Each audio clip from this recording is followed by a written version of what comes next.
In 2018, a gunman walked into Marjorie Stoneman Douglas High School in Parkland, Florida, and changed my life forever. My name is Andrew Pollack. His name isn't worth saying. One of the seniors walking in the hallways that day was my beautiful daughter, Meadow.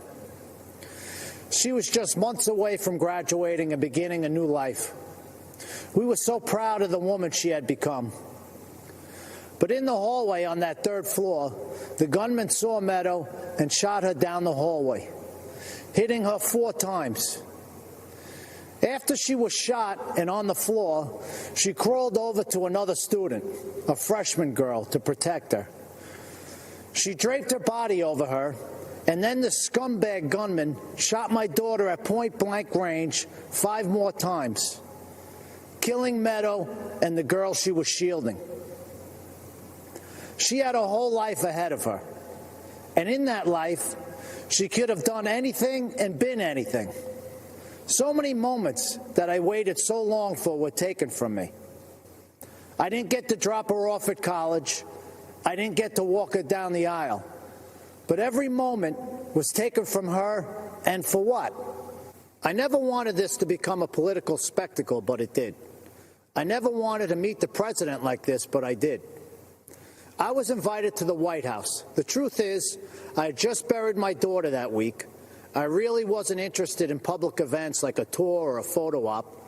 I was interested in answers and solutions.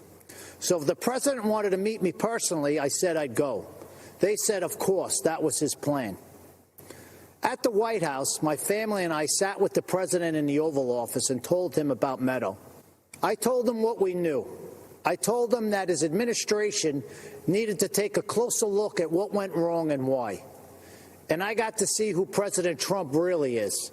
He's a good man and a great listener, and he cuts through the BS. Then the president did what he said he would do. He took action. He formed a school safety commission that issued dozens of recommendations to make schools safer. But I'll bet you never heard about that.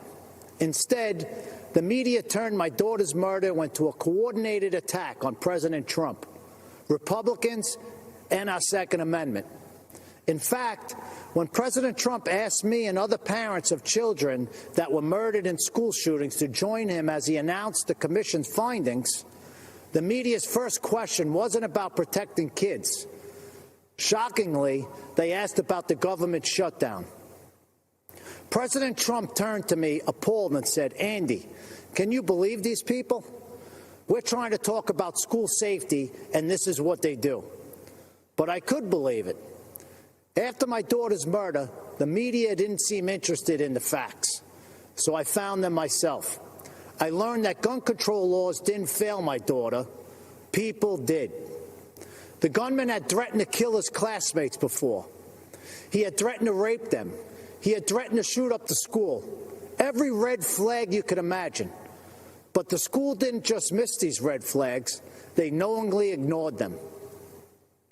Far-left Democrats in our school district made this shooting possible because they implemented something they called restorative justice.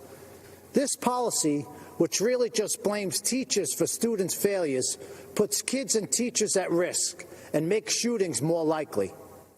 But it was billed as a pioneering approach to discipline and safety. I was just fine with the old approach to discipline and safety. It was called discipline and safety.